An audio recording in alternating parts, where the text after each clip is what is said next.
कि भारतीय जनता पार्टी ने जो मास्टर प्लान बनाना शुरू किया है, अब जो नए तरीके से, अब तक जो भारतीय जनता पार्टी का प्लान था उस प्लान के बारे में हम आपको बताते आए हैं, लेकिन अब उसको अपग्रेड किया जा रहा है। कहीं ना कहीं नीतीश कुमार के विरुद्ध चुनाव लड़ करके नीतीश कुमार को बड़ी मुश्किल में डाल दिया था और उनको 43 पर ही रोक दिया था। नीतीश कुमार की जरूरत क्यों थी? तो नीतीश कुमार की जरूरत इसलिए थी कि महिलाओं का वोट प्लस लौकुश का वोट उनको जाता था। 3 ऐसे बड़े चेहरे नजर आ रहे हैं। इसके अलावा 1 दर्जन के आसपास ऐसे जातीय पार्टियां हैं जो कहीं ना कहीं इस बार चुनाव को प्रभावित करेंगी। नोरमा ग्रुप, जो सोचता है वो करता है, आपके अपने सपनों का आशियाना। नमस्कार, बहुत बहुत स्वागत करते हैं आपका। भीतर की बात लेकर के आपके सामने हाजिर है और भीतर की बात में आज हम आपसे बात जो करने आए हैं वो बात युद्ध से अलग है, जातीय जनगणना से अलग है, लेकिन बिहार के चुनाव से बहुत ज़्यादा इत्तेफाक रखती है। बिहार में विधानसभा के चुनाव होने वाले हैं और इस चुनाव को लेकर के चाहे जितनी भी बातें आप कह लें कि युद्ध का इस पर क्या असर पड़ेगा, भारत पाकिस्तान के रिश्तों का क्या असर पड़ेगा, प्रधानमंत्री नरेंद्र मोदी के फैसले का क्या असर पड़ेगा, या फिर जातीय जनगणना का जो फैसला किया गया उसका क्या असर पड़ेगा, तो सीधी तौर पे आप समझ लीजिए कि चुनाव और चुनाव में आम जनता जो बातें सोचती है, समझती है, देखती है, उसके आधार पर अपना एक मंतव्य बनाती है और उसी के आधार पर चुनाव होते हैं, वोटिंग किए जाते हैं। खैर, इन सारी बातों के साथ साथ अब जबकि 2025 के चुनाव की रणभेरी फूकी जा चुकी है, हमने पहले भी आपको बता दिया है बहुत स्पष्ट तरीके से कि युद्ध अगर होता भी है तो चुनाव के नहीं टलेगा। ऐसा पहले भी देखा जा चुका है कि युद्ध की कई बार स्थितियां आई हैं, लेकिन चुनाव अपने नियत समय पर हुए हैं और ये भी चुनाव नियत समय पर होंगे। कहा तो ये भी जा रहा है कि चुनाव वक्त से पहले भी कराए जा सकते हैं, लेकिन इन सब के पीछे जो सबसे बड़ी रणनीति है वो ये रणनीति है कि भारतीय जनता पार्टी ने जो मास्टर प्लान बनाना शुरू किया है, अब जो नए तरीके से, अब तक जो भारतीय जनता पार्टी का प्लान था उस प्लान के बारे में हम आपको बताते आए हैं, लेकिन अब उसको अपग्रेड किया जा रहा है।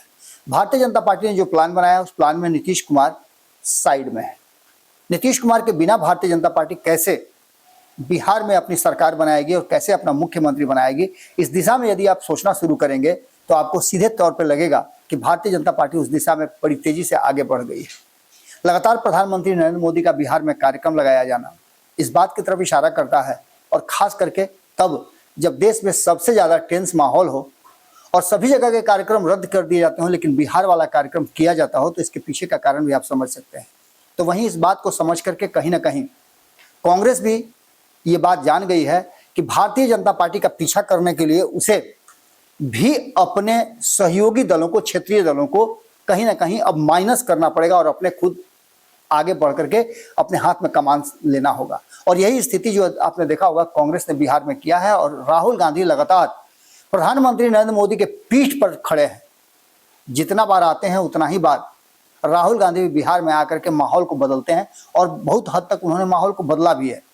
लेकिन जब 2025 का चुनाव होगा तो क्या उसके असर जो वर्तमान भारतीय जनता पार्टी की प्लानिंग है, जो उस रणनीति बना रही है, उस रणनीति, उस मास्टर प्लान के साथ होगा क्या, उसका फायदा मिलेगा क्या, ये सवाल हमेशा से सबके जहन में है। और हमने भी इस सवाल को जब आइडेंटिफाई करने का कोशिश किया तो 2020 के चुनाव, 2015 के चुनाव, 2010 और 2005 जो साथ मिलकर के बिहार में भारतीय जनता पार्टी और जनता दल यूनाइटेड लड़ी एनडीए गठबंधन के तहत, उसके हमने आंकड़े निकाले, खाका निकाले, और उसके आधार पर जो हमने देखा उसमें साफ साफ नजर आ रहा है कि भारतीय जनता पार्टी इस बार बिहार में कुछ अलग करना चाहती है। क्या अलग करना चाहती है, इसके लिए आपको आंकड़ों में समझना पड़ेगा कि जो वर्तमान स्थिति उत्पन्न हुई है उसमें हमने आपको बताया था कि 2015 में जब भारतीय जनता पार्टी नीतीश कुमार से अलग होकर के चुनाव लड़ रही थी, नीतीश कुमार एनडीए का हिस्सा नहीं थे, तब एनडीए गठबंधन में रह करके भारतीय जनता पार्टी को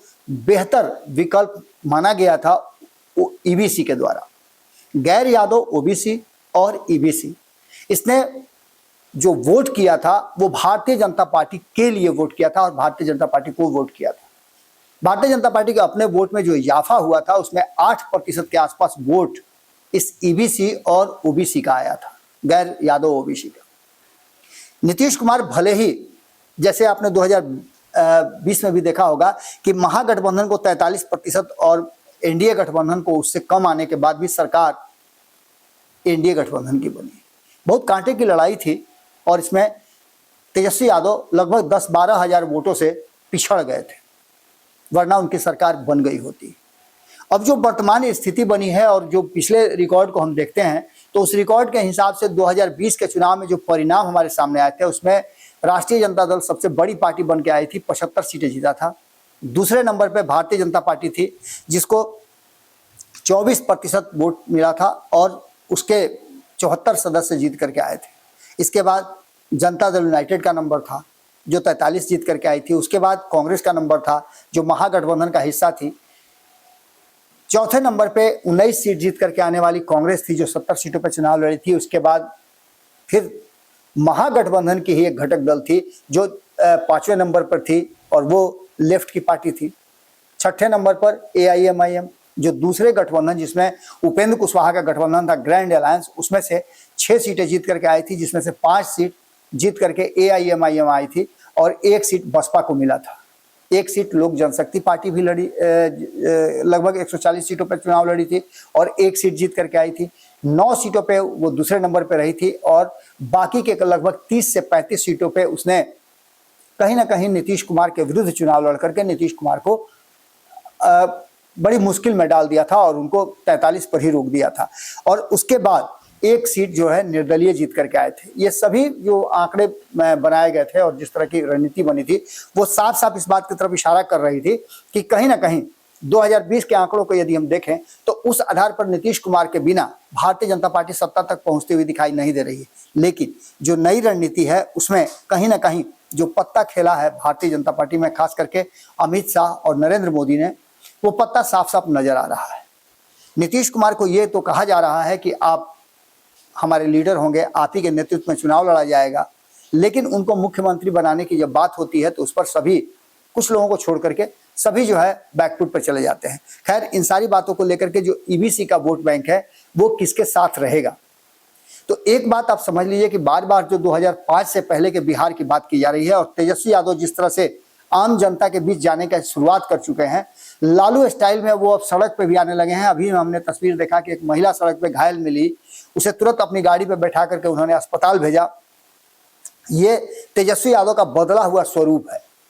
इस तरह की प्रक्रिया और प्रतिक्रिया चिराग पासवान से हमने देखा है, पप्पू यादव से हमने देखा है और भी कई नेता हैं जिससे हमने देखा है, लेकिन तेजस्वी यादव इस तरह के मामलों में इन्वॉल्व नहीं होते थे, बहुत कम निकलते भी थे, लेकिन अब वो निकलना शुरू कर दिए हैं और 2025 के चुनाव की तैयारी वो बड़ी मजबूती से कर रहे हैं। हालांकि बिहार में इस बार के चुनाव में बहुत सारे ऐसे नए छत्र आ गए हैं जिनके कारण बिहार के चुनाव में काफ़ी कहा जा सकता है कि टक्कर दूसरे तरह का होने जा रहा है। लेकिन भारतीय जनता पार्टी ने जो रास्ता अपनाया है उस रास्ते से भारतीय जनता पार्टी उस जगह आ सकती है जहां से सरकार बनाने का चाबी जो है उसके हाथ में आए। इसी बात को लेकर के नीतीश कुमार भी अपनी तैयारी कर रहे हैं। लेकिन जो आंकड़े हमारे पास हैं उन आंकड़ों में साफ साफ नजर आ रहा है कि नीतीश कुमार की जो महिला वोटर हैं उस पर अपना कब्जा जमाने के लिए भारतीय जनता पार्टी ने शुरुआत कर दी है। दूसरी तरफ ये बार बार आप सुन रहे होंगे कि नीतीश कुमार भी अपने पुत्र निशांत को हर तरह से ट्रेनिंग देकर के पूरा कर दिए हैं और किसी भी समय निशांत की एंट्री हो सकती है। इससे पहले ये कहा जा रहा है कि निशांत से यात्रा भी कराया जाएगा।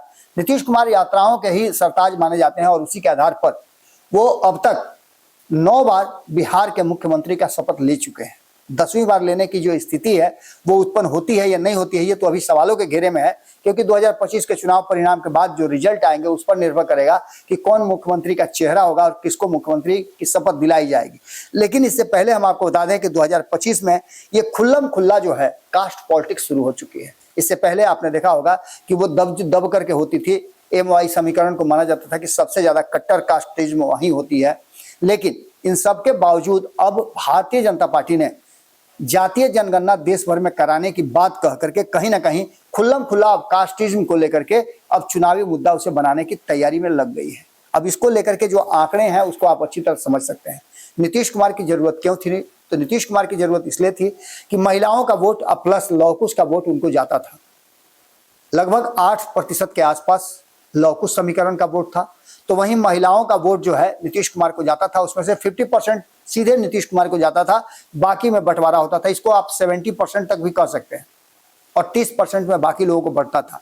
लेकिन अब जो स्थिति आ गई है उसमें भारतीय जनता पार्टी महिलाओं के लिए कई योजनाएं लेकर के आने वाली है। केंद्र की योजनाएं अब बिहार में बड़ी निर्बाध गति से लागू होने लगी है। आपने देखा भी होगा कि नीतीश कुमार अब इस पर कोई प्रतिरोध नहीं करते हैं। हालांकि नीतीश कुमार, याद होगा आपको, 2024 के चुनाव से पहले कहते थे, मीडिया से साफ खुल करके कहा करते थे कि आप लोग हमारी बातें नहीं दिखाते हैं। लेकिन वही नीतीश कुमार अब मंच पे खड़ा होकर के नरेंद्र मोदी की नीतियों की बखान करते हैं, बड़ाई करते हैं और साथ में ये भी कहते हैं कि अब इधर उधर नहीं जाएंगे।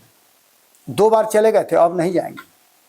इसका सीधा मतलब है कि कहीं ना कहीं नीतीश कुमार भी ये बात समझ गए हैं कि भारतीय जनता पार्टी उनकी जरूरत बन गई है। लेकिन क्या सीट शेयरिंग के समझौते में ये जरूरत नीतीश कुमार की बनी रहेगी?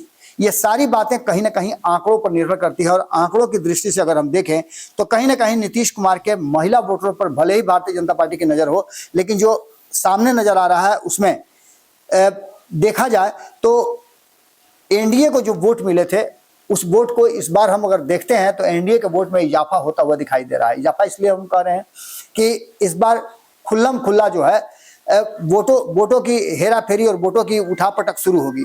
इस उठापटक में एक बात तो साफ साफ नजर आएगी कि जो वर्तमान परिस्थिति बनी है उसमें खास करके वक्फ बोर्ड बिल को लेकर के भारतीय जनता पार्टी से नाराजगी है मुसलमान समाज की। उसके लिए ओवैसी आ चुके हैं बिहार में और ओवैसी जो है तेजस्वी यादव के वोट बैंक में सेंधमारी करेंगे। लेकिन उससे भी बड़ा फैक्टर जो है वो प्रशांत किशोर बन गए हैं। सीमांचल के इलाकों में हम आपको विस्तृत बताएंगे कि सीमांचल के इलाकों में क्या स्थिति है, लेकिन उससे पहले हम आपको बता दें कि जो वर्तमान परिस्थिति बनी है उसमें 3 ऐसे बड़े चेहरे नजर आ रहे हैं। इसके अलावा 1 दर्जन के आसपास ऐसे जातीय पार्टियां हैं जो कहीं ना कहीं इस बार चुनाव को प्रभावित करेंगी। और यही कारण है कि चुनाव में इस बार बहुत ही नेक टू नेक फाइट, और खास करके अगर देखा जाए तो कहीं ना कहीं चुनावी रणनीति में इस बार जीत हार के आंकड़ों में बड़ा अंतर आएगा। या तो क्लीन स्वीप होगा या फिर सरकार बनाने में बड़ी मशक्कत करनी पड़ेगी और कभी भी किसी का भी लॉटरी लग सकता है। जो वर्तमान परिस्थिति बनी है उसमें 36% ईबीसी को देखा जाए तो ये कहीं ना कहीं नीतीश कुमार और भारतीय जनता पार्टी के साथ रहा है, क्योंकि जिस तरह का माहौल रहा है और जिस तरह के परिस्थितियां और जिस तरह से पोर्ट्रे किया गया सारे कहानी को, उसमें लालू प्रसाद और एमवाई समीकरण वाले तेजस्वी यादव को इस बात की तरफ इशारा करके कहा गया है कि अगर वो आते हैं सत्ता में तो फिर आपके अधिकारों का हनन हो जाएगा, आप पर उनका दबाव हो जाएगा और फिर से जंगल राज आ जाएगा। और इस डर से ये लोग वोट करते हैं। ये डर का वोट है और इस डर के वोट में कहीं ना कहीं एक बात तो साफ नजर आती है कि इस डर के वोट में जो वर्तमान परिस्थिति बनी है उस परिस्थिति का सीधा सा आकलन होता है कि इस बार वोटों का जो ध्रुवीकरण है वो होना है। वोट बिखरेंगे और बिखरने की स्थिति में कहीं ना कहीं जीत हार का आंकड़ा और बाकी की चीजें जो होंगी वो साफ साफ इशारा करेंगी कि किस तरफ पलड़ा झुकता है। आपने पसंगा का नाम सुना होगा। जब भी कोई वजन किया जाता है कोई चीज तो तराजू में जब बराबर नहीं होता है तो पसंगा छोटा सा रख दिया जाता है। वही पसंगा इस बार कौन बनेगा ये देखना दिलचस्प होगा। इसके लिए AIMIM पहले से अपना कमर कस चुकी है। उसके साथ साथ प्रशांत किशोर, रैली भले ही असफल रही हो लेकिन उसके बाद से जो लगातार वो आपने देखा होगा क्लस्टर वाइज जो रैली कर रहे हैं, लोगों से मिल रहे हैं और मीटिंग्स कर रहे हैं, उस मीटिंग का फायदा उनको मिल रहा है और उसमें भीड़ भी जुट रही है। तो उससे भी सबसे तेज और सबसे ज्यादा चर्चित अभी IP गुप्ता है, इंडियन इंकलाब पार्टी। लाखों लाख की भीड़ जो गांधी मैदान में उन्होंने जुटाया, उसके बाद से लगातार वो ट्रेंड कर रहे हैं और राजनीतिक गलियारे में उनकी पूछ हर जगह है। चाहे वो महागठबंधन हो, इंडिया गठबंधन हो या फिर NDA गठबंधन हो या कोई तीसरे मोर्चे की चर्चा हो रही है तो उसमें भी IP गुप्ता का स्थान सबसे ऊपर है। इसके साथ साथ उनके लिए लड़ाई अन्य कई लोग लड़ रहे हैं। अपनी लड़ाई IP गुप्ता तो लड़ ही रहे हैं, लेकिन IP गुप्ता को अपने पक्ष में लाने के लिए कई लोग लड़ाई लड़ रहे हैं और इस लड़ाई को साफ साफ देखा जा सकता है। तो इसका मतलब सीधा है कि IP गुप्ता भी इस बार के चुनाव में एक बड़ा फैक्टर बनकर के उभरने वाले हैं और इनके वोट बैंक का भी असर सरकार बनाने में पड़ेगा। इन सारी परिस्थितियों को अगर बहुत गौर से देखा जाए तो जो वर्तमान में स्थिति नजर आई थी कि 36% EBC, इसके अलावा गैर OBC जो है वो 13%, ये सभी मिल करके एक बात तो साफ नजर आ रही होगी आपको कि 49% होते हैं और 15% सवर्णों का वोट अगर मिला दिया जाए तो कहीं ना कहीं ये 64% के आसपास हो जाता है और 36% EBC के वोट बैंक को अगर डिवाइड भी कर देते हैं तो मिला जुला करके विनिंग कंडीशन में NDA गठबंधन नजर आता है। भले ही आप जितने भी सर्वे के आंकड़े देखे होंगे, उन आंकड़ों को अगर अलग रख दिया जाए तो वर्तमान परिस्थिति में कहीं ना कहीं एक बात तो साफ नजर आ रही है कि कांटे की टक्कर तो होती हुई दिखाई दे रही है। लेकिन यह भी तय है कि भारतीय जनता पार्टी अपने हिसाब से अपनी रणनीति बना रही है, और नीतीश कुमार अगर सीट शेयरिंग के समझौते में किसी भी तरह का कोई अड़ंगा लग जाता है तो ऐसी स्थिति में भारतीय जनता पार्टी कैसे इसको पूरा करेगी, तो उसके लिए कई विकल्प मौजूद हैं। आपको याद होगा कि अभी भी मुकेश सहनी को लेकर के भारतीय जनता पार्टी और एनडीए का जो एंगल है वो उन्हीं की तरफ झुका हुआ है।